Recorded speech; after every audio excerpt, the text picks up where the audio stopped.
Hey, it's MK, and I am back with another May I Scraplift You, and today I am scraplifting Erin Jacobson, who is Crafty Concepts with Erin here on YouTube, and I will have a link down below to the video that she created for her own layout. But today I am using some Minte papers from the Nightfall collection, and I have the die cut papers, or the die cut pieces, as well as I fussy cut out a bunch of stuff. So some have white borders and some do not. I am just showing you guys that I'm going to plan on doing the packaging technique using Dusty Concord, broken china, salvaged patina, and evergreen bow, all in distress oxide inks. I have two photos that my husband sent me from his work. I have the thickers that are the shoebox collection. I'm trying to use up my thickers, you guys. Get them out of my stash. I still haven't come up with my favorite way to make a title, honestly.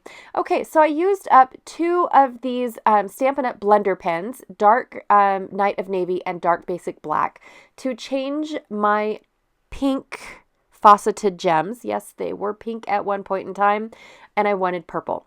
So I have two shades of purple. They're kind of like a dark and a light, but not very noticeable. One was done in black and the other one was just done in the blue, and I like the two different shades when you look at it. Okay, I also have a few various, some assemblage required bits and pieces hanging around from all different collections. One came from the Sprockets collection, the Cogs collection, and the two of them are DAF collections, and then of course the I can't remember what they're called, Crop Circles collection. Yes.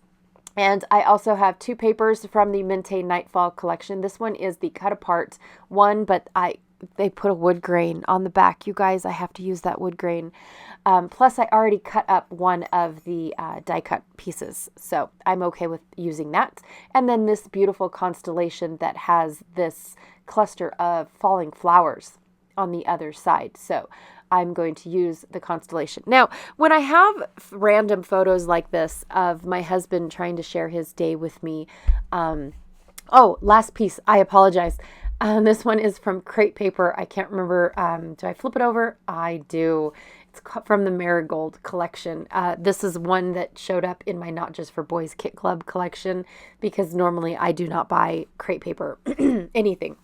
Okay, so when I get pictures from my husband who just wants to share his workday with me, or, you know, the sky outside, or he just, random things that he wants me to be in the moment with him, which I absolutely adore. I'm not saying that there's nothing wrong with that. It's just the fact that, do I want to scrapbook it or not? I kind of do, because of the fact that he won't be doing this type of work forever. And so I want, I want those memories for him.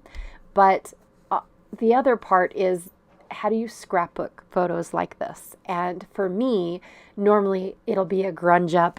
Excuse me. Mr. Frog decided to join us today. For me, it usually is, mixed media, grungy, gears, chains, whatever else I'm in the mood to play with. But for some reason, this first photo that is quite dark in the video, I can see it. I can tell what it is. It's my husband's service truck, and he's working on a drill. It is quite dark until you see it in real life. So if you guys are saying that, why bother doing the photo when you can't really see it in real life, you guys can see it, or I can see it. But what I was saying is the fact that I get to play with these types of photos. I get to just be creative and do things that don't make sense with these types of photos. So when I see a service truck or anything like that, I definitely do not worry about, adding flowers to one of these types of layouts. I definitely think that they soften the edges, and I think that they bring in the mood and the feel. In a previous voiceover, I said that my husband and I, when I used to work, and him still today, we have so much fun at our jobs. We love our jobs so much. Excuse me. That it's almost sad to even call it a job. And so I think it's great to be able to add a couple fun and funky pieces to a layout like this, because it shows how much fun we have at our jobs and whatnot. So for this one here, I added a little bit too much water, so I decided to just take my fan brush and sprinkle some of it, soak up some of that water before using the packaging technique, because I definitely didn't want a big blob of something on my layout. So that way, especially up in the top where I knew it might not have been able, might not been able to cover it up. One of the other things is that I flipped the layout to go with my photos, because I did not have two vertical photos. I have horizontal photos. So I basically just turned the entire layout so that way it suited my photos. And I always turn the sample layout or my inspiration layout to go with it, so that way I don't get lost as to where the clusters are. So one of the things that I'm going to be changing about Erin's layout is I will be adding a cluster over in the bottom right, but instead of doing one in the upper right, I'm going to move it over to the upper left. But I am going to keep my title at an angle, or on its side like that. Just to let you know, I haven't even thought about my title yet, but I will be. At first I wasn't. At first I was going to try to figure out where to put my title, but then a pocket opened after I add a bunch of embellishments on. A pocket opened, and it was just amazing. Almost forgot to turn my camera back on, and I already started building up my clusters and whatnot. I picked out a ton of things. Like I love starting my clusters with these large floral clusters or large clusters that were already pre-made for me, even though not all of them are floral, I guess is what I'm trying to say. These ones happen to be floral, and it makes building the clusters a lot easier when you have some sort of large cluster to work with. However, when you start off with a large cluster like that, everything that you add to it almost looks like it doesn't belong, because now all of a sudden it's not part of that cluster. It's say that rose in the upper left, for instance. The cluster that I am adding it to was one of the fussy cut pieces from the sheet, and so it has a white border around it. So when I add those larger or the single rose and the leaves and that I don't know, wispy looking thing, they are all fussy cut, so they all have the white border, whereas down below, those items there all are from the die cut pieces, and so they don't have a white border on them. So I tried to keep them all the same, so they all looked the same, and kept them separated, because when I added a white border to the pieces down on the lower right, it definitely did not look it didn't look right. Okay, so I took my white gel pen and colored in some of the pieces from my crop circle image just to give it a little bit of interest. And now I'm just adding my gears and tucking them in. There is one piece of those wood veneer that I won't be adding to, and I think it was that Y piece, because it belongs, it definitely belongs on an industrial page. Not that this isn't. But it definitely, I had a different vision for it. I also won't be using my flare, even though I really do like where it looks. I think I'm going to use this larger moon instead, just because of the fact that for some reason that flare looked like it did not belong. It looked out of place, and I think it was because it was the only one. So maybe if I had another one, then I would definitely want it to go somewhere else.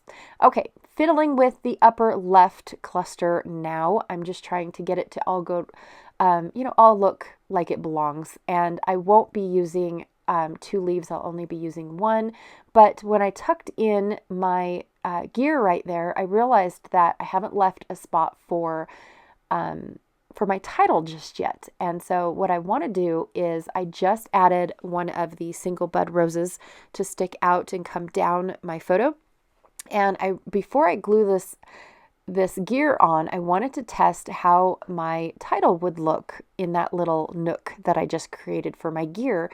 And I thought, you know what, that does look pretty good. So I'll put my gear up a little bit higher. And I love intermixing my gears with my greenery, my leaves, my flowers, all that stuff. I absolutely love doing that kind of thing. When I see a gear, I can turn it into a flower because it does still have that same element. It still definitely has that circular bit to it, and it's got the delicate little edges to it, so it, in my brain, I can still consider it as a flower. And then of course, because I have these moons, I'm just going to tuck them in kind of like big enamel dots even though they're not enamel at all. And here's where I'm going to just go ahead and add the second part to my title, and the title is just going to be Fresh Air, because it's pictures. The bottom picture is my husband heading to the drill, and the mountains in front of him, because of how the fog was, they looked like they were floating. And so, of course, he had to share that with me, and don't mind the big old mud blob in the middle of his windshield. You'll get those on those big jobs. And then, of course, by the time he got to the drill, it was just a beautiful, sunny morning. And he loves, like I said, he loves sharing that with me, and he sends me little messages about having coffee with you type of deal. And it's just sweet. In all honesty, the big manly man being sweet. I decided to go with the hearts instead of the stars. I pulled them both out because I wasn't sure what I would do. Now, I know that this is not it's not a nighttime photo. It is a very early morning photo. We do have early mornings out at the mine site. So my husband was probably dispatched to this drill. I want to say, judging by where the moon or the sun is in the sky, it's probably around 8 o'clock in the morning. But he has to be at the mine site by 6 for line out and being told where he's going to go and whatnot. So sometimes he just gets there and he's got to go right there, and he doesn't even go to line out. He goes straight to the drill. Okay, now these sequins are so the brad or the faceted gems were old, close to my heart. Like I said, they were pink and I colored them purple. But the sequins came from a Stampin' Up! Paper pumpkin kit, and they were just the leftovers. And they were this beautiful rose gold mixed with silver, mixed with purple, and it was like an iridescent. But the thing that made them iridescent was the fact that they were a mix on the page, if that makes any sense. So the sequin itself isn't iridescent. It was just the different colors, the combination of the colors of the sequins that made them iridescent. So I went ahead and I sprinkled them throughout my layout to just give it a little bit of bling. Like I said, I really enjoy having fun with these types of photos because there's not really a theme or anything to go with them. There's no paper line out there that says, hey, I'm a trucker, or I'm a mechanic, and yes, there are mechanic themes, but they seem to be on the little kid side as opposed to a full-blown adult mechanic. I don't know, you guys.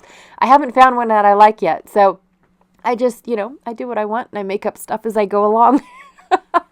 Anyways, thank you so much for hanging out with me today. Be sure to check out everyone else that is playing along with May I Scraplift You, and I will check y'all later. Bye.